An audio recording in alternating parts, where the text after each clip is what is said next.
Selamat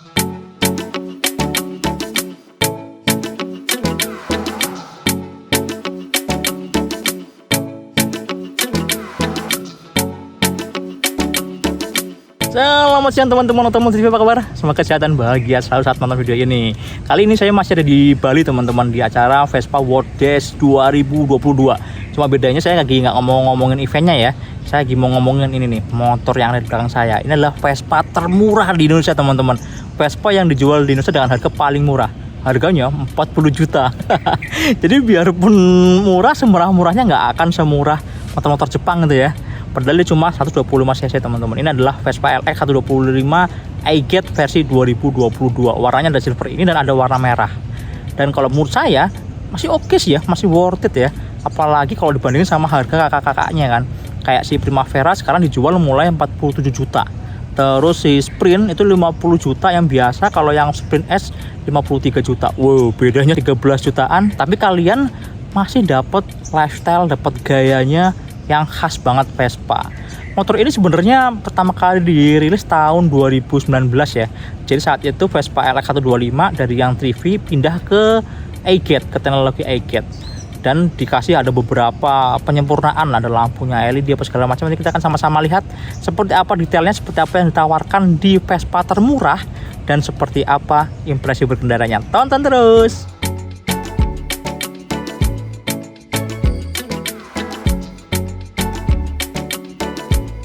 Oke, langsung kita ngomongin bagian depannya teman-teman. Kalau dari bagian depan ini yang paling jelas kelihatan adalah spionnya. Spionnya chrome, cakep banget nih. Udah chrome, terus juga finishingnya bagus banget ya, kokoh gitu kan. Bisa buat ngaca loh tuh. Hei, kinclong banget. Kanan kiri chrome semua, terus headlampnya saya udah bilang sejak tahun 2019 jadi LED teman-teman tuh. Jadi ada dua klaster atas bawah ya. Terus titik LED-nya juga ada 4, 2 di atas, 2 di bawah. Nyalanya kayak apa ya? Nah gini teman-teman, yang bawah itu lampu dekatnya, lampu jauhnya yang atas gitu. Kemudian masih ngomongin lampu, lampunya juga ada yang baru teman-teman, dia lampu sennya. Kalau sennya tetap pakai bohlam tuh, warnanya orange ya. Tapi di sini ada 3 titik LED untuk DRL-nya. Jadi begitu di kontak on, dia akan nyala gini nih. Jadi kata lebih modern lah, lebih kekinian aja gitu. Nah kalau lampu sennya kayak gini. Oke, lanjut ke bagian bawah. Identitas yang lain yang baru di versi terakhir LX 125 ini adalah dasinya teman-teman. Dasinya ini bentuknya baru, terus di bagian sini ini ada ornamen chrome ya. Kalau yang sebelumnya itu lekukannya ke atas, kan jadi ke bawah, jadi kelihatan lebih lebar di bagian grill depannya. Kemudian spatbornya juga kalau yang versi terakhir ini polos teman-teman, polos, nggak ada jenggernya. Karena kalau yang sebelumnya itu malah kayak Vespa Primavera ya, di sini ada kayak jengger kecil gitu. Kalau sekarang polos, mirip kayak Vespa Sprint. Kemudian yang baru lagi adalah ini nih, saya paling suka adalah desain peleknya, ganteng banget ya. Ini salah satu pelek Vespa yang kalau menurut saya paling keren sih, malah lebih keren dari yang Vespa GTS tuh, GTS 300, GTS 50, GTS Super. Saya lebih suka ini desainnya, keren banget, lebih futuristik, kata lebih sporty, keren, cakep banget. Apalagi warnanya ya, warnanya abu-abu tua gitu. Kalau dilihat sama motornya keseluruhan tuh matching banget ya, keren, cakep. Sedangkan untuk pengereman di sini masih sama kayak yang versi sebelumnya ya, disc brake, kaliper 1 piston, dan belum ABS. Ini diameter disc brake-nya 200 mm teman-teman, lumayan gede sebenarnya, tapi karena lingkar bannya ini kecil jadi kelihatannya kecil juga gitu kan. Terus bannya dipakai ukuran 110/70 ya, kembangannya kotak-kotak kayak gini nih. Kalau untuk pelek nih, ringnya diameternya adalah 11 inci teman-teman, diameter 11 inci, jadi 1 inci lebih kecil dari Vespa Sprint, Vespa Primavera yang sekarang ya. Lanjut lagi ke balik kemudi teman-teman. Di balik kemudi ini yang paling berubah signifikan di versi iGet terakhir ini adalah speedometernya. Sekarang bentuknya, desainnya mirip kayak Vespa Sprint, Vespa Primavera ya. Kalau orang-orang bilangnya model kerang, speedometer kerang gitu kan. Cakep ya, kelihatan lebih kekinian, lebih mahal aja kelihatannya. Dan ada paduan analog dan digital. Yang analog yang atas ya, ini speedometernya. Nah yang digital tuh yang di bagian bawah ini, kalau kita kunci kotak nyala kayak gini teman-teman. Isinya ada fuel meter, ada trip A, trip B, total odometer, dan ada jam digital. Sedangkan yang di sini nih ada indikator buat lampu jauh, kemudian ada oil pressure indicator, lampu sen, dan ini adalah untuk bensin ya. Jadi kalau bensinnya udah sedikit, udah mau habis, dia akan nyala gitu teman-teman. Kemudian kalau tombol-tombol di area stangnya sih sebenarnya mirip-mirip yang lama ya. Ini ada buat nyalain lampu, saklar lampunya. Jadi belum automatic headlamp on teman-teman, jadi masih ada saklarnya. Yang bawah ini starternya ya, tombol starter. Kemudian ini adalah tombol menu untuk merubah informasi di MID-nya, di tampilan digitalnya. Kalau kita pencet nih, kita berubah tuh dari total odometer ke trip A, trip B gitu. Enak ya, jadi nggak terlalu ganggu gitu loh kalau pas lagi jalan, nggak ngerepotin harus mencet-mencet di area speedometer, tapi bisa langsung dilakukan di sini. Kemudian yang sebelah kiri ini ada lampu dekat, lampu jauh, ada lampu sen dan klakson. Untuk tombol-tombolnya tuh unik ya kalau Vespa ya, kayak lampu sennya juga kayak gini kan nih, lebih ergonomis di tangan gitu loh. Dia nggak simetris tapi memudahkan kita saat mendorong atau nariknya gitu loh. Begitu juga sama ini nih, tombol buat lampu dekat, lampu jauhnya, dia miringnya langsung miring ke arah luar gitu, jadi tangan tuh lebih gampang menjangkaunya, kira-kira kayak gitu. Kemudian di bagian bawah ada anak kunci, udah immobilizer teman-teman ya. Kalian pasti tahu lah ya, ada kunci biru, ada kunci coklat tuh yang masternya gitu kan. Kemudian nih kalau kita tekan, nah lacinya kebuka. Ada apa di dalamnya teman-teman? Yang jelas baru adalah ini nih, di sini sekarang ada power outlet. Aduh, susah. Nah, power outletnya itu model USB ya, jadi tinggal colok kabel aja langsung bisa ngecas, dan lumayan gede teman-teman. Ini bisa buat naruh sarung tangan, naruh handphone di sini, miring juga bisa gitu kan. Ya lumayan lah ya. Ini lebih fungsional ketimbang yang punyanya Vespa S yang cuma konsol doang tanpa ada penutup lacinya gitu.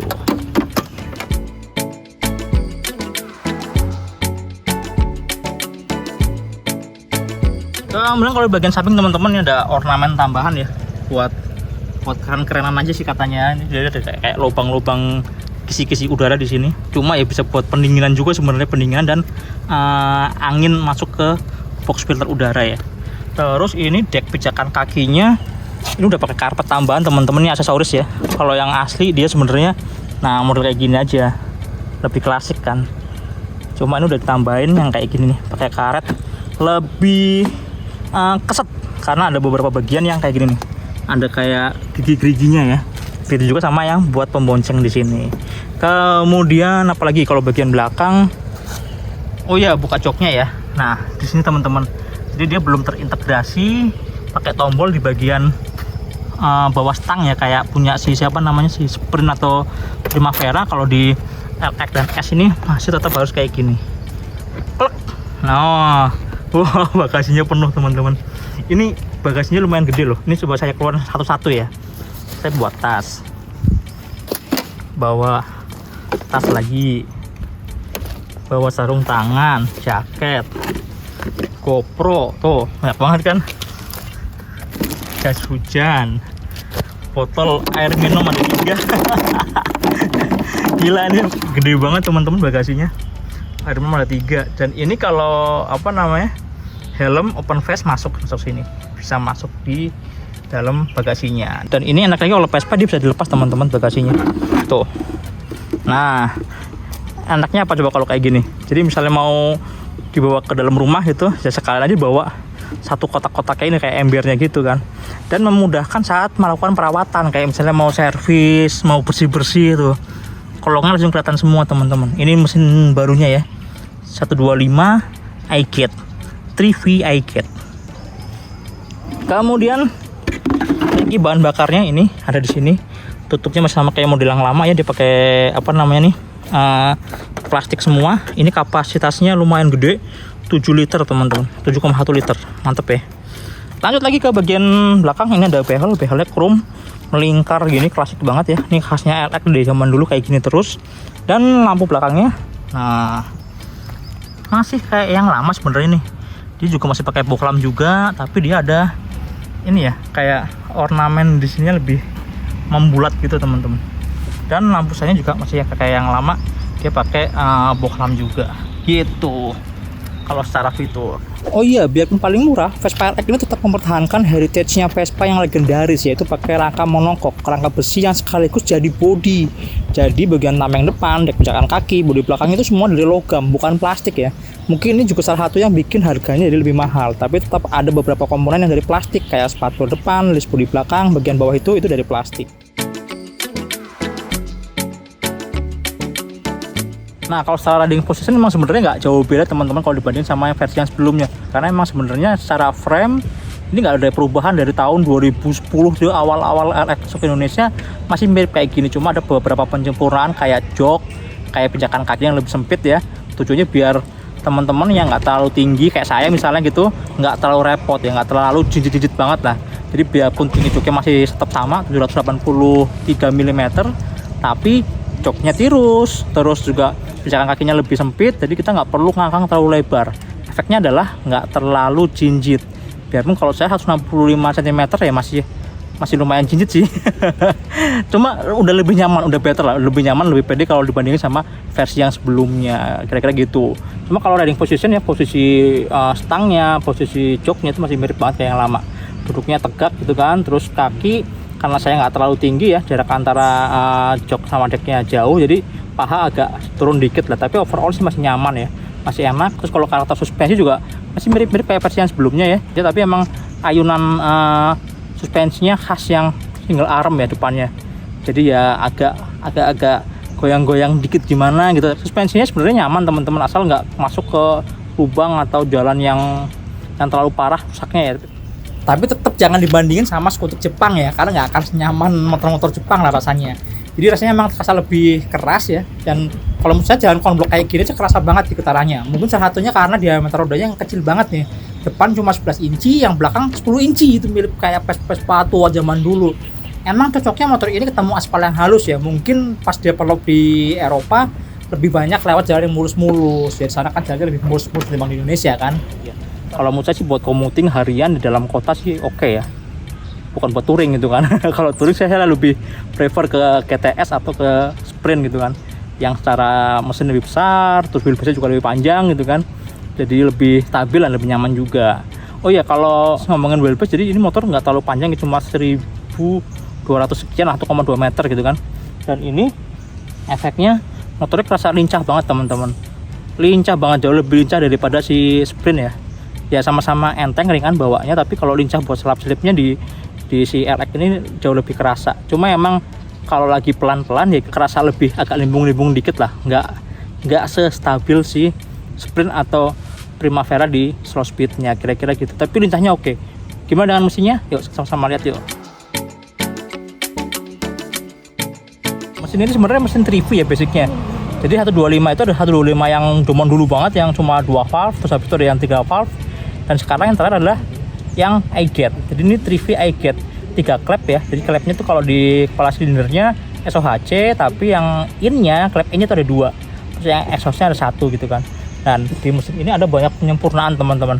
Dan yang paling kerasa adalah yang bikin saya kaget juga ya, karena dari pertama kali launching tahun 2019 saya jujur aja baru naik LX ini baru sekarang ini di Bali ini kan. Ternyata mesinnya halus loh. Mesinnya ini halus teman-teman. Kalau yang lama tuh kayaknya kerasa kayak gerdek-gerdek gitu, terus RPM-nya kayak ngegerung gitu kan. Ini enggak loh, cakep ya. Dan emang bener sih katanya emang ada banyak perubahan di area CVT-nya. Dan yang saya kaget juga adalah di ini teman-teman, respon mesinnya ya. Jadi awalnya agak delay, tapi abis itu tuh kayak kerasa responsif, linear gitu. Dan percepatannya tuh kerasa halus banget teman-teman. Naiknya tuh smooth, halus gitu loh. Cuma di urutan atasnya emang kerasa hambar ya, karena emang mesinnya kan mesin cuma 125 cc gitu kan. Power juga gak terlalu gede-gede banget, power cuma 10,2 HP gitu kan, lebih kecil sedikit dari Vario misalnya yang 11, sekian HP gitu. Selama kalian tidak expect ke performa ya, yang penting buat jalan-jalan santai udah oke sih, better lah ini kalau dibandingin sama LX yang sebelumnya gitu kan. LX yang masih zaman dulu yang khas 50 karbu atau LX yang 3V masih lebih oke yang ini, LX 125 yang iGate.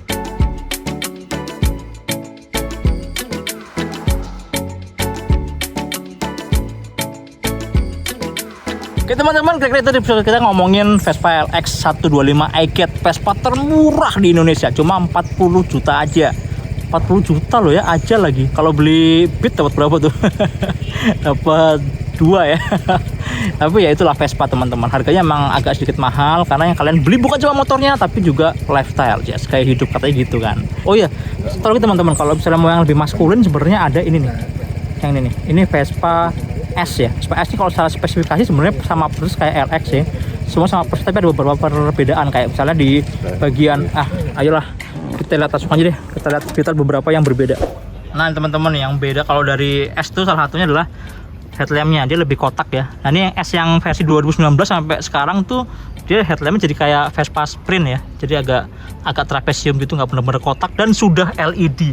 LED-nya terang banget teman-teman. Kalau yang sebelumnya kan pakai bohlam kan, lampunya kayak lampu yang buat ngangkremin ayam itu loh ya. Lampunya itu bener-bener nggak terang, yang ini terang banget. Terus detail-detail list-listnya semua hitam ya, sporty gitu kan. Di sini juga hitam, jadi beda sama LX yang elegan, kalau dia lebih sporty gitu. Kemudian perbedaan lain adalah di ini nih, ada stiker-stiker kayak gini. Terus bezelnya juga nggak melingkar ke belakang, tapi cuma di bagian samping sini aja yang bisa buat pegangan gitu. Oh, satu lagi yang beda juga adalah di bagian konsol di balik sayapnya teman-teman. Dari konsol di balik sayapnya ini, kalau yang LX kan dia ada tutupnya kan ya, gede banget gitu. Kalau di sini ada 2 kantong, yang kanan ini nggak pakai tutup, yang kiri pakai tutup karena ada dudukan buat ini nih power outlet. Tuh power outletnya di sini, USB juga gitu teman-teman. Harganya cuma beda 1,5 juta. Jadi kalau menurut Jakartanya dia 41,5 juta aja. Warnanya ada yang kuning, ada yang orange kayak pepaya gitu, sama satu lagi warna apa saya lupa. Jadi totalnya ada 3 warna.